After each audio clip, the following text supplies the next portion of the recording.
Yesterday I removed my honey supers. Got about 700 pounds of honey. Bees are enjoying the nice day.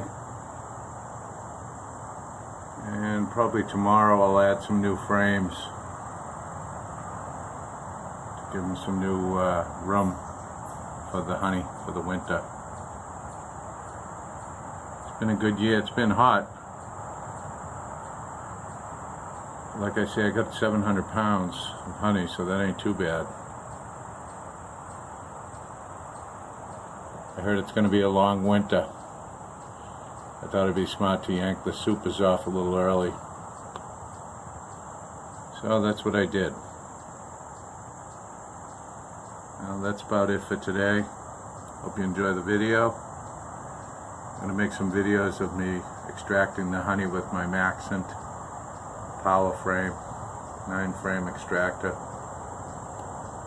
Have a great day.